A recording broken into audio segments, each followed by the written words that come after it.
This is KHQA News at 6. It's your news now. Tonight on KHQA News at 6, the Adams County Board Jail Committee is meeting right now. I'll tell you what they're discussing coming up on the show.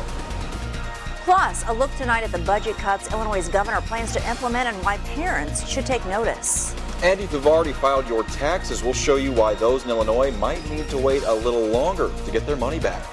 Good evening, everyone, and thank you for joining us for KHQA News at 6. Well, a former Hannibal principal wanted on drug charges is expected to turn himself in. The family of 33-year-old Joshua J.D. Faust says he's been in Texas since a warrant for his arrest was issued last week.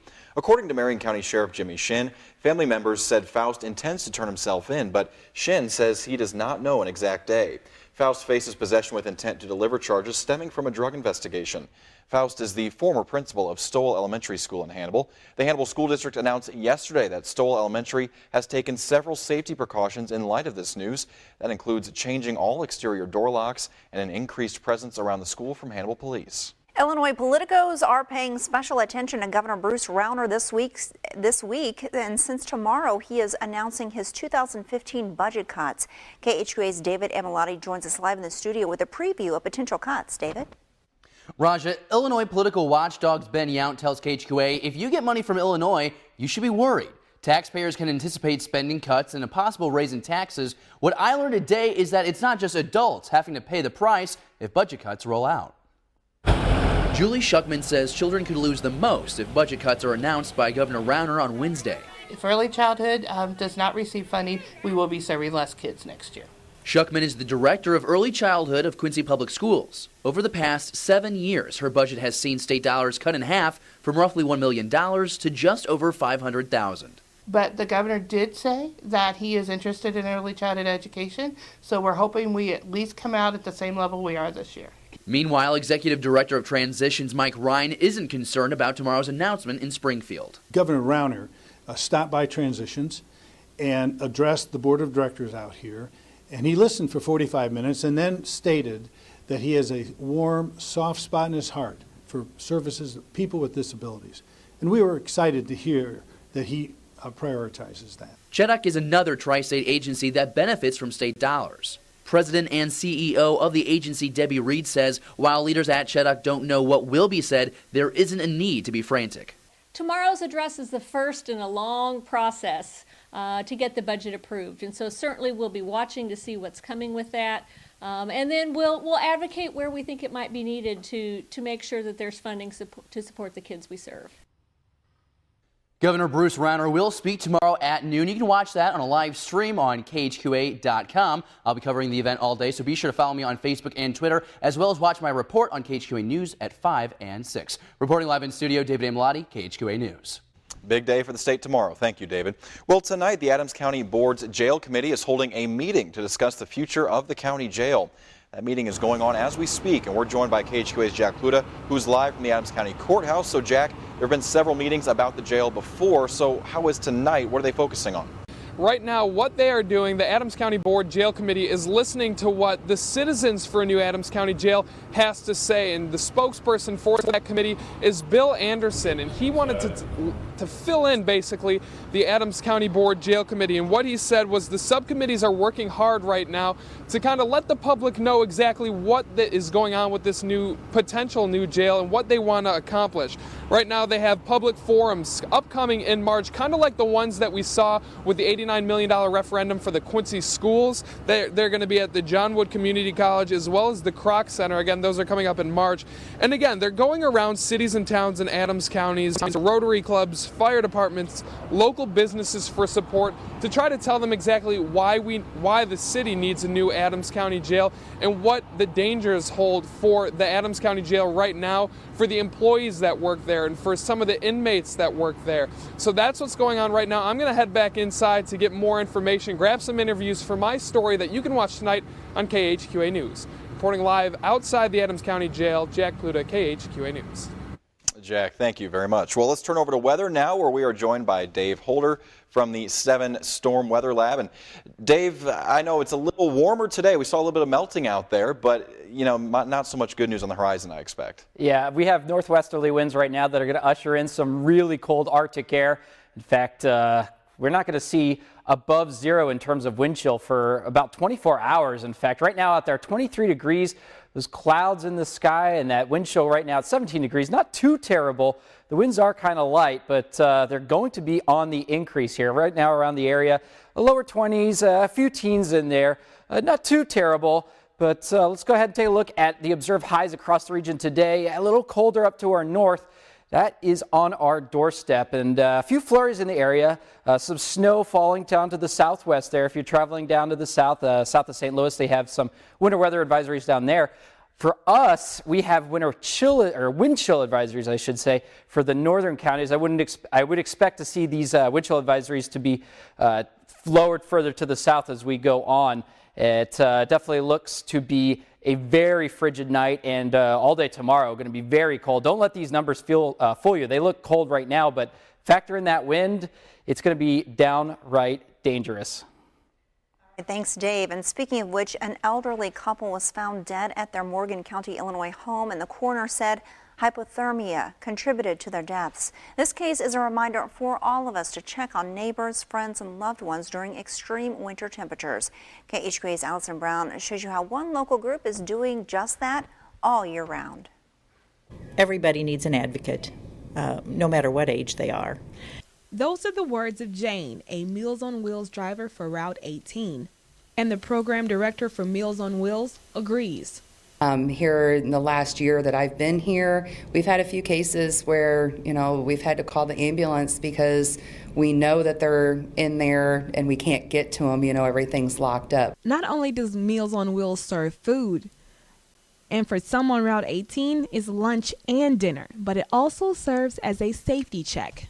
The volunteers are great.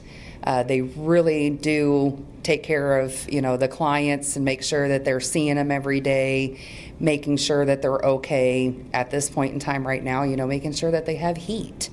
Jane says you get attached because some of the recipients do not have anyone to check on their well-being. And today there was a loose bird in one of the houses, and I didn't have to help with that. We found it inside, thank goodness.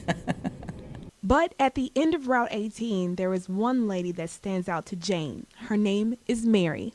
I didn't sign up, actually. I think the hospital did. They signed me up. And it was the nicest thing. They got tired of seeing me, and so they signed me up. And it's been lovely. I didn't know there was such a thing. Allison Brown, KHQA News, Quincy.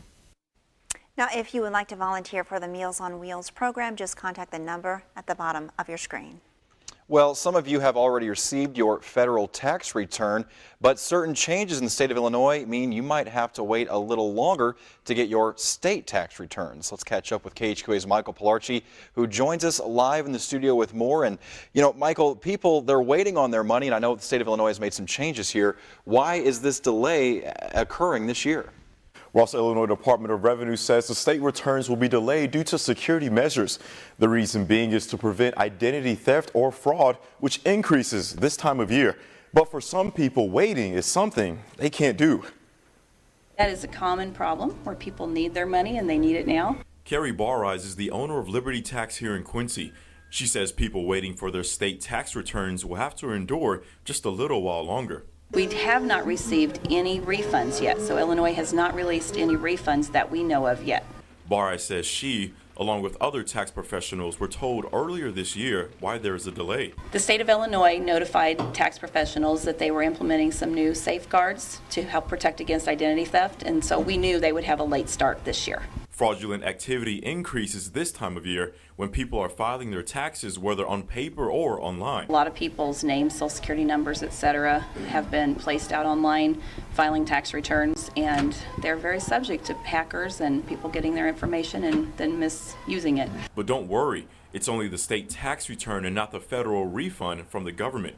Barrai says the state refund is a plus after getting the federal refund. For the taxpayer, the state refunds are typically a lot smaller. It's their federal refund on average that they're very concerned about and that they're anxious to see. So the state is just another bonus or a perk. Barra says be careful in making sure you don't have any liens in preventing your refund, such as back due child support, student loans, and any overpayments for any government programs. Reporting in the studio, Michael Polarchi, KHQA News. If you're in need of a driver's license around the city of Keokuk, you're in luck. We'll show you why a facility is returning to the area. You're watching KHQA News at 6. It's your news now. It was a rough commute in West Quincy this morning after a two-vehicle crash. An SUV crossing Highway 24 was hit by a car traveling west, forcing both vehicles into the median. The driver's side door of the SUV was pinned in by the other car, which trapped the injured driver. And police and firefighters were able to safely remove that driver, who was then taken to the hospital. The other driver received no major injuries. And new tonight at 6, a driver's license station is returning to the city of Keokuk. The licensing station previously was closed due to budget issues. Since then, residents in the area have been forced to travel to Fort Madison for driver's license services. The new station will come at no cost to the county and will greatly increase convenience for southern Lee County drivers. According to Lee County's treasurer, further motor vehicle services are expected to return to that Keokuk office. Eventually, we will maybe be able to do something with motor vehicle. I'll be able to figure fees, find out what people owe for their plates, take the money to Fort Madison, mail the plates back, and we can take tax payments here as well. So it's a great thing for South Lee County to get this back. Span says the Keokuk driver's license station should be open by the end of April. According to the Transportation Research Board, more than 100 children are killed every year while walking to and from school. And that is why KHQA is helping drivers slow down right here in the Tri-States. Viewers look to social media and express their concern with drivers speeding on Baldwin Drive in Quincy. The speed limit is 15 miles per hour, but some drivers refuse to obey the sign. Pat Nuffman lives on Baldwin Drive and experienced her share of speeding drivers. I'm turning left into my driveway, and a car just speeded right around me because I guess he thought I wasn't going fast enough. Be sure to watch KHQA News tonight at 10 for this week's KHQA Slowdown. Our own Michael Belarchi uncovers the issue of who owns the road and what they're doing to eliminate the speeding problem. And brutal Arctic air now starting to filter into the area. We'll find out how cold it's going to feel like coming up next. Now, your exclusive 7 Storm Team forecast. And welcome back. Our sleep tight weather video takes us to a shot of Malcolm X Park, and lots of people having a snowball fight there. Looks like they got a good amount of snow there in Washington, D.C. They looked pretty crazy. It looked pretty intense there, actually. And I think the snow from there was actually caused by the same system that gave us some snow here in the tri-state area. And yeah, well, the snow's gone, but the cold remains. In fact, it's going to get brutally cold here. Take a look at the almanac for today. Our high was 25. That's only 15 degrees below our normal average. And look at that temperature that happened 4 years ago on this day. Yeah, we're nowhere near that. That's pretty warm air that came in there 4 years ago. Now, currently here in Quincy, 23 degrees. The wind chill is at 17. Those winds are out of the northwest at 5 miles per hour. Across the area, all of us in the lower 20s, upper teens there in Fort Madison. You're the cold spot at 19 degrees. Those winds, they're all out of the northwest. The calm to the south here. Now that is going to change. Big changes on the way. Here we're going to start out with our graphic at 11 o'clock tonight. Now we have gusts moving into the area at 23 miles per hour. You're going to notice the wind starting to pick up tonight and then going through the day tomorrow. Now watch. This is the wind going through the day, all day tomorrow. You see those gusts move up to over 30 miles per hour and then 20 miles per hour by tomorrow night, and then still blowing out of the northwest, getting up to 16 miles per hour by Thursday morning. Well, what does that all mean? That means combined with those temperatures, we're going to feel brutally cold as we step outside. Wind chill advisories now for the entire north section of the tri-state area, and here comes the Arctic air. Here comes these wind chill forecasts. I'll step off screen here as we go through Wednesday morning. Look at that. As you step outside the door tomorrow with the kids off to school, -14 here in Quincy. And then it doesn't feel any warmer than 0 degrees as we go through the day tomorrow. And then Thursday morning, it feels like negative 20 degrees outside. So yeah, as you go outside, you're going to want to make sure you really bundle up and take any kind of precautions you can against those cold temperatures. Lows tonight, actual temperatures are going to be all of us in the single digits, maybe sneaking up to 10 degrees to the east here in Jacksonville. But yeah, it's going to feel a lot colder than that. And then highs tomorrow, maybe warming up ever so slightly. 10 degrees in Quincy, a little bit warmer to the north, but again, it's not going to feel like that. It's going to feel like below 0. Take a look at the 7-day. We got some snow to talk about too, on top of everything else. Maybe half an inch here in the tri-states area with that wind from the northwest. Actual high temperature of 10. Actual low temperature will be -5, but again, going to feel a lot colder than that. Again, Thursday, we'll do it all over again. Those winds will calm down though, so 10 degrees will be the high on Thursday, and then a little bit warmer as we get into this weekend with another storm system approaching with maybe some accumulating snow this weekend. We'll have to keep an eye on this one. Looks like the southern areas right now might be the ones with the snow, but you know, these things do change, and we'll keep an eye out for it. All right, and be careful out there. Yes, definitely. All right. A lot of familiar faces on their way to Des Moines and Columbia for the wrestling postseason, but in Illinois, at least, it's a bit of a youth movement to Champaign. I think the word precocious comes to mind with some of these young underclassmen who are really kind of showing out. We'll introduce you to 2 of these fantastic young guns on their way to state, coming up next in sports. Now, from across the tri-state, this is KHQA Sports. Well, they are 2 of the benchmark names in Pittsfield and, for that matter, Western Illinois wrestling history. But neither John Wise nor Devin Johnson qualified for the state tournament as freshmen, which underscores just what a rare and impressive feat Saukey 113-pounder Joel Cook pulled off this weekend at Vandalia. We knew he had the ability to get there, but you just never know. He had an up and down year. He lost some close matches along the way and avenged one of those losses at sectional and made it through, and we're really pleased with him. I'm actually pretty excited. I'm just going to go up there and do the best that I can. Honestly, if I can reach my goal of placing there, that would be fantastic, but I'm just going to go up there, learn what it's about, and see what I can do. Well, he's tough. He's a tough kid. He scraps for everything. Just tenacity, and you know, a lot of our guys could learn a lot from him. It's not always, you know, the prettiest thing, but well, he's got a lot of heart out there. If you just go up there and not really care about the pressure or anything, just go out there and wrestle, it's really not that bad. I mean, it's a lot of fun if you just go out there and wrestle. You know, yeah, the draw's tough, but, you know, we're freshmen. We got nothing to lose. We're going to prepare, and we're going to work hard, and we're going to go up there and put our best foot forward and see what happens. And if Joel's looking for inspiration for a sophomore, Ashton Myers will hit Champaign this weekend with ample mat seasoning. Q&D's dynamic 106-pounder finished 4th in Class A in his state debut last season. And despite a jump up in class and competition this winter, Ashton is banking on both ambition and a crafted approach to carry him back to the podium for a 2nd straight season. Well, the only difference here is that I don't have all my seniors to go with me. Like I had Darren, and that gave me more confidence. That's kind of disappointing, but otherwise it's not. I mean, it's the same thing that I did last year. I don't know if I would say I'm a better wrestler, but I'm more prepared for this year. I know where I'm going, and I've been there, so I know the feeling of it. I know where I'm at right now in my bracket. The brackets are out, so I know what I have to do to place. I mean, I have Real Woods, and he's nationally ranked, so that's kind of a tough draw, but otherwise I've got a pretty good seat. I feel like I can success here. It's just I have to do what I need to do because it is tougher this year than it was last year at my weight, but I mean, we're 2A this year, so it's going to be tougher.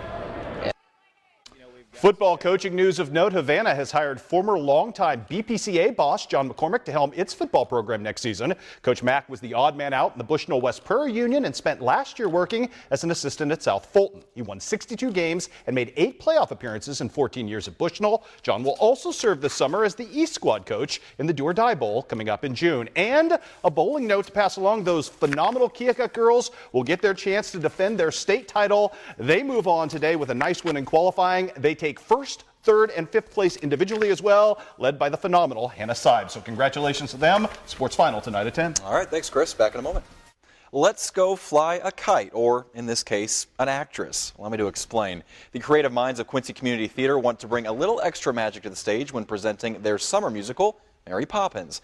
Their practically perfect nanny needs to fly above the stage, but it's going to take more than a spoonful of sugar to make that happen. The theater wants to sell t-shirts to raise $10,000 to pay a professional theatrical flying company to put the whole world at Mary's feet. I was hoping that you would sing that. I was going to say, you wanted me to during the break. But and I am disappointed that you did not get to say supercalifragilisticexpialidocious. Well done. Can you spell it? Absolutely not. Well, so we'll you could sing it, we'll try though. that at 10. Yeah, there you go. All right. Work on it. Well, now here's tonight's Watch, Listen, and Win $50 code word. It is snowman. Be sure to listen tomorrow to Brian Miles in the morning on Kick FM between 7 and 8. If you tell him the word, he will give you $50. And you know what?